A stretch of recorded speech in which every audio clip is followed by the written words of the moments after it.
For the past several decades, we've been fighting a losing battle against obesity. Think about how strange this is. For hundreds of thousands of years, food is what kept humans alive. And now, food is poisoning us. And the harder we fight this, the more money we spend on diets, on public health campaigns, the worse it seems to get. So what's causing it? This is the question we keep asking, and we keep bickering over the answers. For a long time, everyone thought the culprit was fat. Then we blamed it on carbs. More recently, a lot of people, including a lot of scientists, think the problem is sugar, and there's a subset that think it's specifically corn sugar. Make no mistake, every one of these nutrients has an effect on our bodies.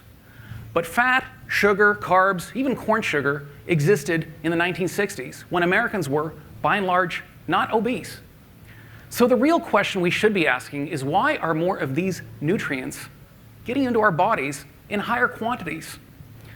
Well, the one thing we never talk about is flavor. And honestly, why should we? I mean, if food didn't taste so darn good, we wouldn't eat so much of it. But let's ask that question anyway. Why does food have flavor? If you look at human DNA, you will find that the largest chapter is for the organs that sense flavor, the nose and mouth. In fact, the mere act of tasting food lights up more parts of your brain than any other activity. So what's flavor for? The best people to ask are animal scientists, who've shown that animals use flavor as a way of seeking important nutrients. For example, if you take sheep or goats and you make them deficient in phosphorus or, let's say, vitamin E, they will seek out the flavors that bring them the needed nutrients.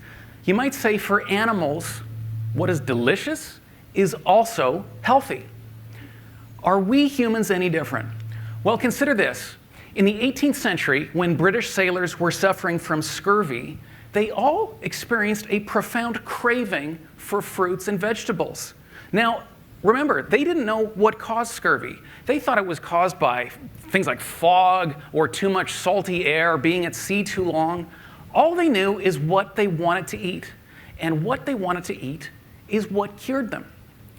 More recently, we found even more intriguing evidence of this connection between flavor and nutrition.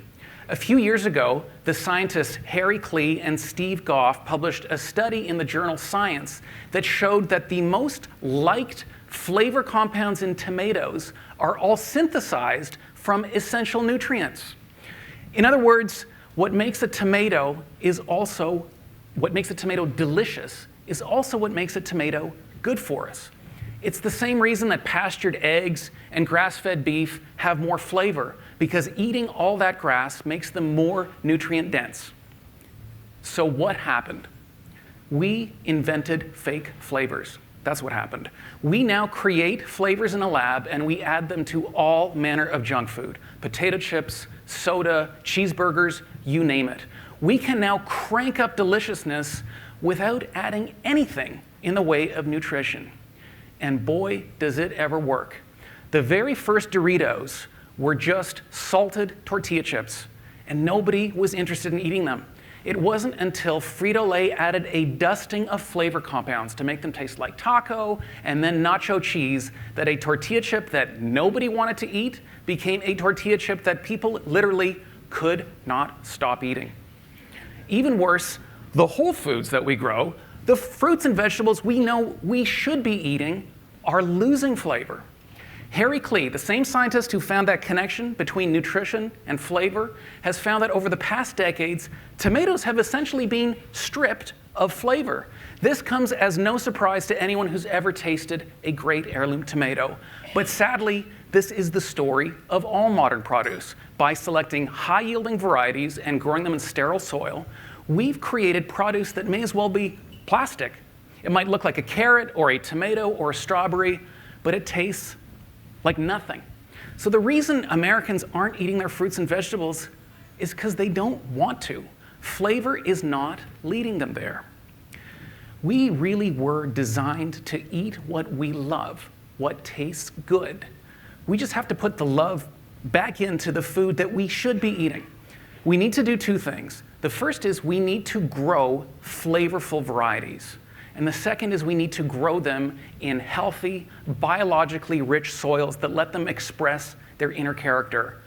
We need to start growing flavor again. We will all be happier, and we will all be healthier. Thank you.